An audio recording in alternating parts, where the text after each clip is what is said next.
বড় রাজনৈতিক দলগুলোর প্রধানরা কোন আসনে নির্বাচন করবেন এবং কয়টি আসনে প্রার্থী হবেন। বিএনপির ভারপ্রাপ্ত চেয়ারম্যান তারেক রহমান 17 বছর পর লন্ডনের নির্বাসন থেকে দেশে ফিরছেন। 111-এর জরুরি সরকারের সময় তার উপর প্রচন্ড নির্যাতন হয়েছে, তাকে দেশ ত্যাগে বাধ্য করা হয়। প্রথমবারের মতো নির্বাচনে প্রার্থী হচ্ছেন তিনি, তাই তাকে নিয়ে মানুষের ব্যাপক কৌতূহল। তেমনি কৌতূহল সাবেক প্রধানমন্ত্রী বেগম খালেদা জিয়াকে নিয়ে। অসুস্থ খালেদা জিয়া নির্বাচন করতে পারবেন কিনা তা মানুষের জানার খুব আগ্রহ। তেমনি মানুষ জানতে চাচ্ছে তারেক রহমানের স্ত্রী ডাক্তার জোবাইদা রহমান, মেয়ে ব্যারিস্টার জাইমা রহমান রাজনীতিতে জড়িত হবেন কিনা বা নির্বাচনে তারা জড়িত থাকবেন কিনা। জামায়াতে ইসলামীর আমির ডাক্তার শফিকুর রহমান কয়টি আসনে এবং কোথায় নির্বাচন করছেন এটারও খোঁজ নিচ্ছেন কৌতূহলী মানুষ। তার নেতৃত্ব ইতোমধ্যে সবার চোখে পড়েছে। তরুণদের দল এনসিপির আহ্বায়ক নাহিদ ইসলাম নির্বাচনে কেমন করবেন তা নিয়েও মানুষের প্রবল আগ্রহ রয়েছে।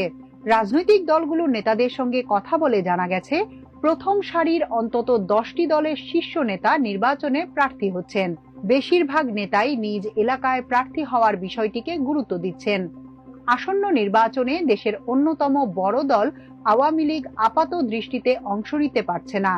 গণহত্যা ও ফ্যাসিবাদী শাসনের কারণে দলটির কার্যক্রম নিষিদ্ধ। নির্বাচন কমিশন দলটির নিবন্ধনও স্থগিত করেছে। তবে দলটির অনেক নির্দোষ সদস্য স্বতন্ত্র প্রার্থী হয়ে নির্বাচন করতে পারবেন। খোঁজ নিয়ে জানা গেছে, নির্বাচনে এবার জোটবদ্ধ বা আসন সমঝোতার মাধ্যমে অংশ নিতে পারে অধিকাংশ রাজনৈতিক দল। সেক্ষেত্রে জামায়াত সহ কোনো কোনো দল দলীয়ভাবে প্রার্থী ঘোষণা করলেও পরে কিছু রদবদল হতে পারে। আসন্ন ত্রয়োদশ জাতীয় সংসদ নির্বাচনে বিএনপি চেয়ারপারসন ও সাবেক প্রধানমন্ত্রী খালেদা জিয়া প্রার্থী হবেন কিনা তা এখনো নিশ্চিত নয়। তবে দলটির একাধিক সূত্র থেকে জানা গেছে, একটি আসন থেকে তাকে প্রার্থী করা হতে পারে, সেটি ঢাকা কিংবা ফেনীর আসন। আর তিনি প্রার্থী হলে অন্যান্য রাজনৈতিক দল তার প্রতি সম্মান জানিয়ে ওই আসনে নিজেদের প্রার্থী নাও দিতে পারে, এমন আভাসও পাওয়া গেছে। পৈতৃক এলাকা ফেনী 1 আসনটি থেকে বিজয়ী হয়ে এরই মধ্যে 3 বার প্রধানমন্ত্রী এবং 2 বার বিরোধী দলীয় নেতার দায়িত্ব পালন করেছেন খালেদা জিয়া।